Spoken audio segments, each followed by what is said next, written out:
What's up, everybody? Backjack JW coming to you, and it is Saturday morning. That's right. So hopefully you have your coffee and you're ready for JW's radio for Saturday morning. Okay. It is Halloween is abound. I can't believe October is pretty much over. This is the last JW's radio of October because Monday will be Halloween. All right. So those who've been following me on my dailies, you definitely have been seeing some of my Halloween spirit coming out for sure. So we'll go ahead and touch a little bit on that on JW's radio right here on the main channel. Okay, so what did we do this week? But before we get to that, I know you can see we have this really beautiful blued revolver, lustrous bluing, wood grips, absolutely a piece of art, and a fine, fine firearm to shoot. Some people just don't know that. Okay, we got some shout outs to do. Now, not everybody, yeah, of course, these are just the people that have left the comments so that I have a name to shout out here too. So, but I know there's a lot more of you watching, which we appreciate that. Okay, so we had the Gunfighter 45 ACP. We had Bob Hartman. Thank you very much. You're always there. All of you guys right here. You guys are always constantly tuned in. I really appreciate it. Joe P. especially. I know you don't miss a show. Panama Brad. We had, I don't know, you know, okay, Arizona Ghost Riders. I'm just trying to figure out who actually was here this time around. We had Lion Quest Fitness, Varen K, and Mr. Holster. Man, Mr. Holster, Mr. Holster, the funniest cowboy on YouTube. Go check his channel out. Plus, he's doing the 2,000 subscriber giveaway when he's got a gift card for Brownells for, I don't know, you better check out his giveaway. Edward Petty. All right. And we had E.B. Saint. I got it. All right. Scott F. 454 Packer. Ed USAF. Gun Enthusiast. Okay. And now forgive me, I don't know, John Greatback? I may be saying that wrong. I'm sorry, John. Mr. Zona Cat. And we got Led 8541. Led is a cool guy. He's got a cool channel. Does a lot with knives that I like. Okay, and VSEVT. I'm not sure if I think that's if you got to say that or sorry. Okay, all right. What did we do during this week? What did we have out? Well, we had quite a few videos. Well, 3 to be exact. But there was something special in one of those videos that is special, that was something that's connected to this JW's radio, that's exclusive to JW's radio, so stay tuned. Alright, so we did do a video on a knife, and it's a Rough Rider. This is a work fold, and yellow work fold. It has the liner lock. It's a little brass tab, which is really a nice touch, by the way. It really makes the knife look that much more classy and classic. Yes, this thing does, you know, so many, you know, just don't dismiss it as something old and obsolete or something. This is, I carry this, I use it, it comes in handy. It's perfect. It's about the size of a buck 110, if you're familiar with that. About the same size, lighter, you know, more slim. But otherwise, the same thing. Now, the Rough Rider knife, I bought this for $9. $9 plus shipping and handling. How did I find out about these? Well, it's kind of a neat story. I was gifted one from a really close friend of mine, and he had one day, he said, "I got something for you." So I went down to see him, and he had a Rough Rider extra large Barlow. This is super cool. The handles on this is exactly what I like. Aged looking bone. And this one here, and man, this one it's real smooth too. Because it's a sentimental knife, it stays in the safe most of the time. I have not really I don't cut nothing with it or anything, but it's this is a really neat knife. 440, and it is razor sharp. He may have touched this blade up, I think, himself before he gave it to me, but this is how I kind of got to know about the Rough Rider series. They're inexpensive. I've been happy with them. I have two, and I like them both a lot. I really like the throwback. For me, what it is about this yellow handle is it's all about John Wayne's 6-gun for me. If you watch that video, I brought out my 6-gun. My 6-gun that I made my own grips for actually matched the grips, the handles from this more than this one. This one is kind of the classic aged yellow and everything, but also I did do some modifications to this knife. I will be showing that on my daily channel. That's going to be an exclusive video over there, so if you guys are interested in following me on my daily channel, that is the Combat 86 Radio Show. That's a daily vlog channel, stuff like that. I do post some exclusive videos on there that don't exactly show up on the Bat Jack channel. So, alright. And before we get any further, I'd like to thank our sponsor, Badman Bullets. He's the guy that definitely provides us with the lead to throw down range so that we can make our range videos. So please, if you're a reloader, check him out, badmanbullets.com. I think you'll find that his prices pretty much beat everybody. And 1,000 pieces, which as reloaders, 1,000 pieces is kind of a standard. 1,000 pieces or more ship for free, and that ships out priority mail, flat rate. Even living out here in the middle of the Pacific Ocean in Hawaii currently at the time, that is 4 days and it's on my doorstep. No joke. That is faster than Amazon shipping. I tell you, I've had my quarrels with Amazon and their method of what they call partial select. That's probably the worst shipping I think that it can possibly exist. Partial select is absolutely horrible. So if any of your packages get shipped out partial select, or if you have the option to not choose partial select, I highly recommend not to, because it's just like your package basically goes off into a black hole. You don't know where it goes. The shipping, tracking, everything just drops off the radar, and then you just kind of sit there and wonder. All right, all you can do is laugh at it though, because you know why? Life is short. Gotta live, gotta laugh, right? Okay. I do want to talk a little bit about something else right here, but before we get into that, we'll also talk about, now this is related to Halloween and celebrating Halloween. Okay, alright, let me fold this up. Okay, so we don't get cut. Safety first. Alright, so the other video we put out is on snub nose revolvers, snub nose 38 revolvers. So that's what we have. We're going to be talking about what is my favorite snubby revolver. Some of you that have been following this channel know very well what it is. It's under this red cloth right here. But you know what? We're going to just get right into this part right here instead. Okay. The other video that came out was the Model 29 8 3/8. This is a gorgeous, gorgeous firearm. I love this gun. This is my Dirty Harry special. Or now, of course, Dirty Harry carried a 6.5. This is a little bit longer. This one here is also what made me really intrigued me into this is the movie Taxi Driver. Taxi Driver is one of my favorite Robert De Niro collaborations with Martin Scorsese. Absolutely one of my favorites was Taxi Driver. So that's kind of in that movie. There's a really great shot where Robert De Niro goes in to see Easy Andy and the gun salesman, and he says to him, "You got a .44 Magnum?" He says, "It's an expensive weapon." He said, "Well, that's okay, I got money." And so he breaks open the case, goes, "It's a real monster." And they do this shot where they pan it, and it's just like from the barrel on over. That is just so Martin Scorsese right there. I fell in love with that gun.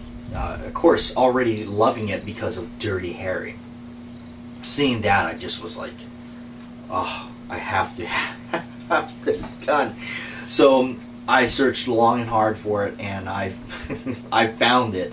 And I got a good price on mine. And I put the grips on it that are from, I bought these grips actually off eBay, because the gun didn't, that's the one thing the gun didn't have. It didn't have its original grips. It had these Pachmayr rubber grips, but that's just not what Dirty Harry had. So I'm being a classic gun lover, I had to put the original wood grips back on it. So I had some other pairs, but I wanted something a little bit more different. So on eBay, I found these people out of Thailand that actually make some grips, and they're hard to find. They're around. They go off and on, and these were $30. I think they're gotten a little bit more expensive now, but the checkering is actually, you know, really there. It's not like pressed in like I don't like those grips where it seems like the checkering was just stamped in. This is actually carved and routed or whatever they do, however they do it, and they put the diamond in there.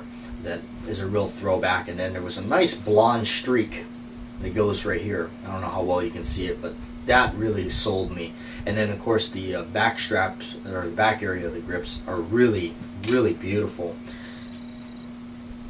I don't know how much of that had showed up on the video when we did the video, but it really is a true beautiful revolver. I can't say that enough. It's one of my favorites, absolutely one of my favorites to take to the range. When I first got this, man, I shot it a lot.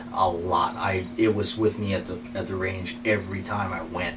It did not miss a single range day when I first got it. Of course, now, I mean, I shoot it every now and then.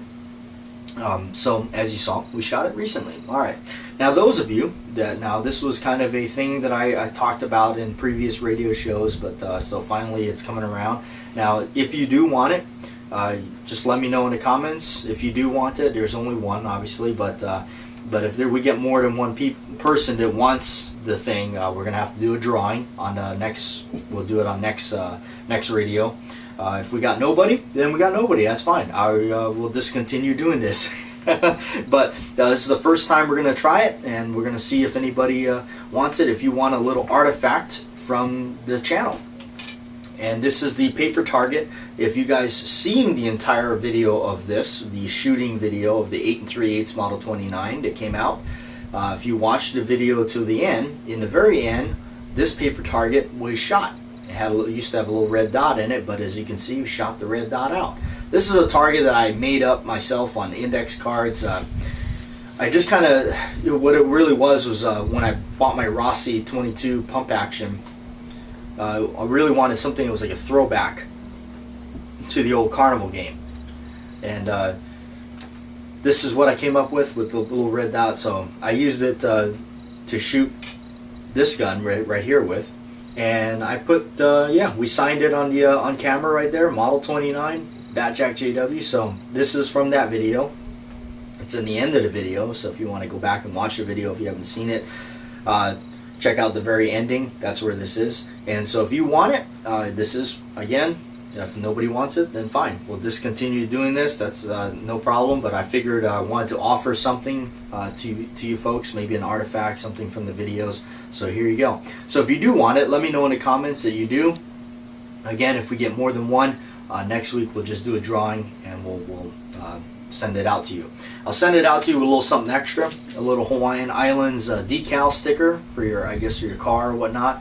It's got the University of Hawaii there, and then it's got the Hawaiian Islands chain. So I'll throw that in there with it just to give you a little something extra other than a piece of paper that's been shot up on video. So you get a little something extra with it. So there you go. So whoever wants this, let me know in the comments just that you want the target, or you want the target and sticker from the videos, and then I'll get it out to you. Now again, of course, if we got more, because we only got one, so we'll have to do a drawing if there's more than one. So there you go. And the drawing will be on the giveaway will be actually on next Saturday. So stay tuned for that. So that if you want it, there it is. All right. So that was just an idea that I had, figuring something to give away to you folks, something maybe from the videos, get you guys involved, personally involved with these videos as well. That's what I kind of want to do. I want you guys to interact with them and enjoy the content. All right, now off to this. What do we got? Let's move this. My coffee. Move this. Move my coffee. Okay, snub nose revolvers. That was the other video we did. What is my favorite snub nose revolver? Well, some of you guessed it. Gotta wipe it down because it's got some. I take good care of it. It's got a coating of oil on it so it doesn't rust. I'd hate to come back to the safe and find this rusty This is kind of a safe queen.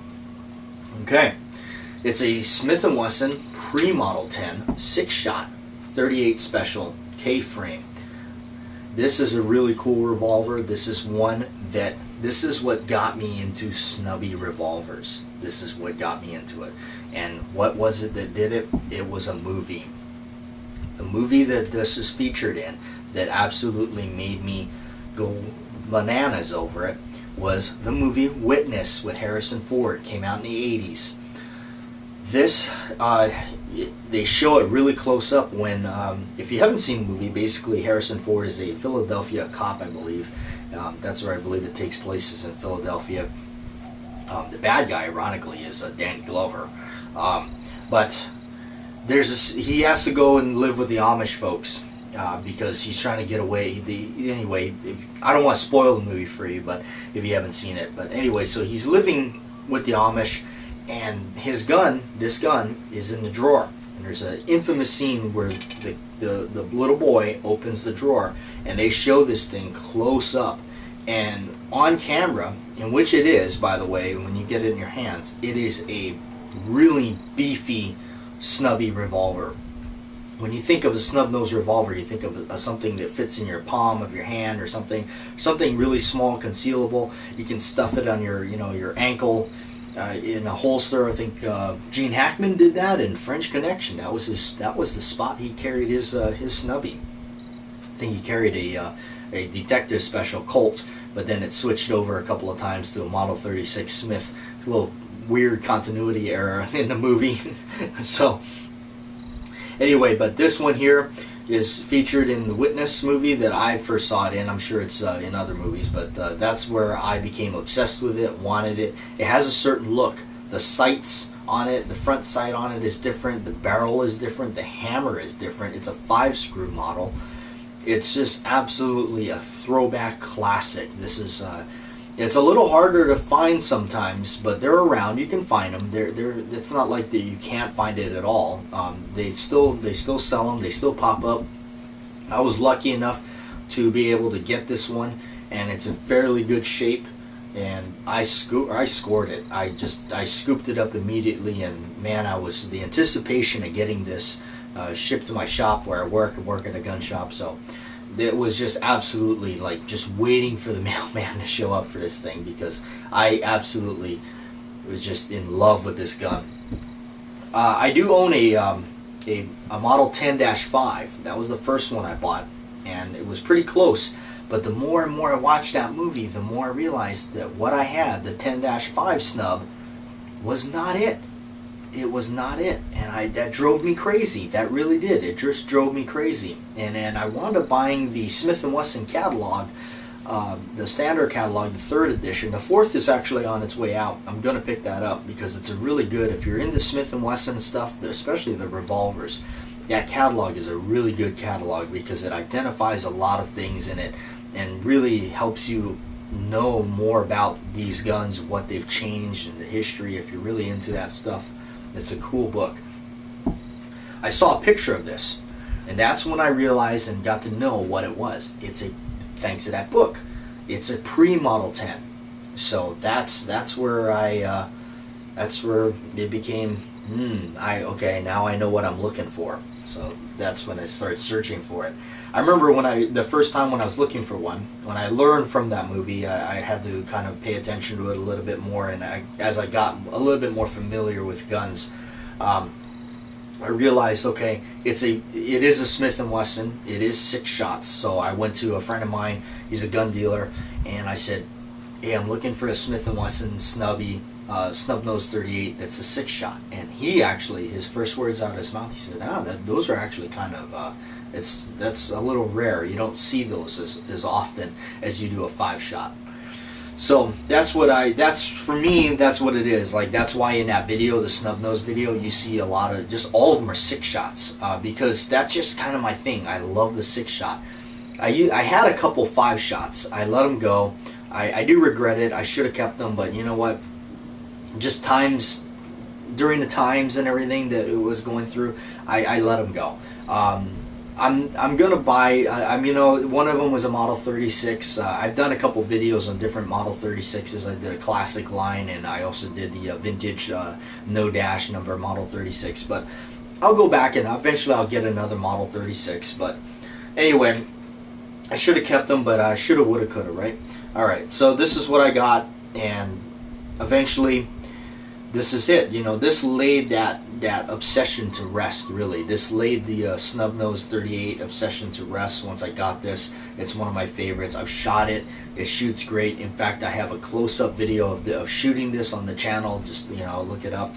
You can see it and check it out in all its glory, being fired and close-up and everything. So it is kind of hard because I look back sometimes on at the videos I've made on this channel, and it's like coming up to 600 videos. And I just realized, like, man, we've covered a lot of content, and yet there's still stuff that I want to do that I just getting the time to get out there and do it, like such as range videos. Range videos for me is just difficult to do because a lot of times I'm relying on somebody else as well. Because out here there is really no shooting range. There is no like actual like public shooting range. So the two places I use in my videos are all private. They're private locations owned by other people, and I'm very fortunate, privileged to be able to go there and shoot them up. So kind of working on their schedule, and then the one location I kind of need a better vehicle to get up there. Not that a car wouldn't make it, but it would tear your car up, and it's just not necessary to do so. So that, yeah, anyway. But if you do like the Model 29, rest assured there's still more content ready to go. It's in the can, it's done. Just don't want to barrage the channel too much with a bunch of Model 29 content, but rest assured there's some more coming out. There's a little talk on some stuff, and there's a little close-up action of shooting it coming up to the main channel, so make sure you check that out. Alright, so we're going to close it out. Being it's Halloween, some people may not like the movies, or may like them, or may not. That's okay. But growing up for me, as a youngster, I grew up in the time. Some of the it's crazy for me, and I'm not trying to pass myself off as being super old or anything, but I'm old enough to have been able to experience the time of video rental stores, where you went to Blockbuster, or you went to, in this case in our town we had Blockbuster, Video Show Place, Dr. Video. These were all video rental store places. The video store rental, the rental store was like my toy store. That's what I love. I loved collecting movies. I still like collecting movies. I'm a big movie fanatic. I love movies. I mostly like older movies. I like the older stuff. I don't care too much for the newer stuff. I don't go to the theater very much because there's rarely a new movie that I like that I want to go see. It's a rare occasion. So I kind of just hang back with my movies from back in the day. Hence of course, my favorite film actor, John Wayne. Loving John Wayne, Clint Eastwood, all those classic westerns that they did, and of course Dirty Harry, right? I mean, how do and then you have McHugh and Brannigan from John Wayne. Brannigan is the reason why I bought a Colt Diamondback. So, but in this case, because it's Halloween, we're talking about The Nightmare on Elm Street. This movie brings back a lot of memories for me, Nightmare on Elm Street, because I distinctively remember this. This was a video rental place. It was called the Video Show Place, and it was right below our Long's Drugstore in town. Long's Drugstore is like a Walgreens or CVS. I don't think Long's is actually a chain around it may just be an island thing, but it's basically like that. So this video rental place was in a little complex right below it called Capico Plaza. I remember going in there a lot. This place had like this little cave that was lit by a black light in there, and that's where all of the horror movies were. Okay, now this is a time during VHS. Some people don't even know what that is. that makes me feel like, oh man, really? So VHS, and a lot of people know before VHS. So that's cool. Anyway, VHS, and I remember going in there, and they had this big bin in the front, and that's where all the movies for sale was.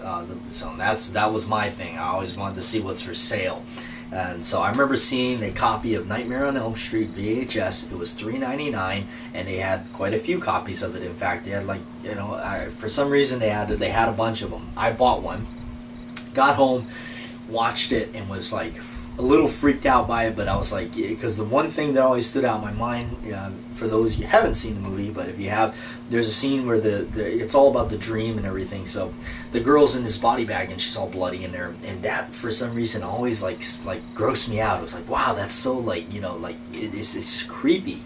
And that just goes to show you that the late great Wes Craven and how good he was in making. Wes Craven to me was a great filmmaker that tapped into stuff that we didn't see necessarily. It was not so much the movie itself. It wasn't so much the effects or necessarily Wes Craven was the storyline. It was the idea of the movie. The Hills Have Eyes is such a crazy idea of a movie. I mean, if you could just think of that concept of The Hills Have Eyes, for instance. So Nightmare on Elm Street is definitely not shy of the original. If you think of the original and just exclude it from the rest of the series, in itself, it's just a really creepy movie. And then, of course, it spawned a slew of others. I think there's like 8 total. I'm only a fan of the first 6. Personally, I only like part 1, 3, 4, 5, and 6. My personal favorite is number 6 because it's just Freddy Krueger kind of got comical after a while. He wasn't so much a scary person. He was more fun to watch. He was more like a rock star of the slasher guys. He talked. He had a personality. He had humor. He coined a lot of really awesome phrases that are still being said today and whatnot. So it's something you didn't get with some of the other guys, and I'm not trying to bash them, but it's something you didn't get with Leatherface from Texas Chainsaw Massacre or Jason Voorhees from Friday the 13th. You just didn't get that. You got somebody that talked. You got somebody that had a personality. That really didn't start until Nightmare on Elm Street Part 3. Dream Warriors, where he actually started to become more vocal and everything. So this right here is called Never Sleep Again. This is a documentary on the entire series. It's about 4 hours long. It's absolutely worth every penny I paid for it. I bought this off Amazon, and this is what I've been doing throughout October, was watching this and really re-enjoying the Nightmare on Elm Street series and watching them over and over again.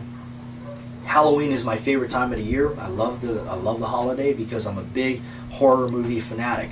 You guys kind of know that from hanging around the channel for quite a bit. But yes, the horror movies is really my thing. I love it, and I love the stuff from the 80s and the 70s. The new stuff to me doesn't grab me. I'm not a fan of the new stuff. The new stuff is just over the top. You can just tell it's just being extremely violent. I'm not saying that the old stuff wasn't, but the old stuff also had a texture to it that was just different. It was, you couldn't help but, I love the fact that how they did it back then. You can tell, okay, it's a makeup appliance. It's really neat to see the way they used to do things, where they didn't have CGI. They did it for real. So this is a real throwback. It's really cool to see it. And one thing I really appreciate about Robert Englund, the fella that plays Freddy Krueger, is Robert Englund, no matter what, no matter how many times he's answered a question, no matter how many conventions he's attended to, no matter how many hours, he signs every glove, he signs every photo, every DVD, VHS, whatever, and he still talks about it, and he still is doing it. The guy's 69 years old right now, and he's still talking about Nightmare on Elm Street and Freddy Krueger is something that they did in 1984. So, anyway, that's going to be it. My little Nightmare on Elm Street talk for Halloween. We covered that stuff. So, and we got my coffee. Again, so don't forget, if you want the target that we did from the video, signed and everything, along with the sticker, let me know in the comments below that you want that. And right before we get on out of here, I'll show you a little something that I built. Being such a big fan of the series, I built my own Freddy Krueger glove for October. Something I was working on in the channel. Really, how this started off, I bought a model by a company called NECA, and really admired it a lot, and it's something that you really just kind of set up on the shelf or something. It's a display item. It's not something you want to play with, but it's a really well detailed item. I liked it so much, I started looking at it and said, you know what, I probably could build that myself.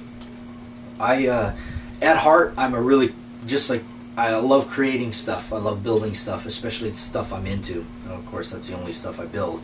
Kind of like building my John Wayne grips. So I ventured off into building a Freddy Krueger glove, and I must say, I think I'm successful at it, being that I actually did construct it. It does work. So the blades are not sharp. I dull them, and the tips are not. So just for safety, it's just a prop. So yeah. If you follow me on my daily channel, you'll see me kind of struggling with this a little bit here and there and constructing it. This is actually the second glove I built. So, aside from the NECA glove, which I bought, which is a really cool glove to have as a really screen accurate kind of glove. So, yeah, happy Halloween. Be safe out there. Please be safe on Halloween. Watch the traffic. Don't get hit by cars, because it's a... I had a friend that was hit by a car on Halloween night, and that was a real tragedy. I remember it being in high school when that happened, and it was just horrible. So please be safe. Have fun. Halloween's a really fun time. I enjoyed trick-or-treating a lot as a kid, and I always was somebody, like, I was either Michael Myers or something, but this year I thought about going to my friend's party as Freddy Krueger, but I couldn't get the sweater because the sweater at the Halloween store was like, geez, it was like $45, and I wasn't about to spend $50 on an ugly sweater. No offense, Freddy. I'm out of here, guys.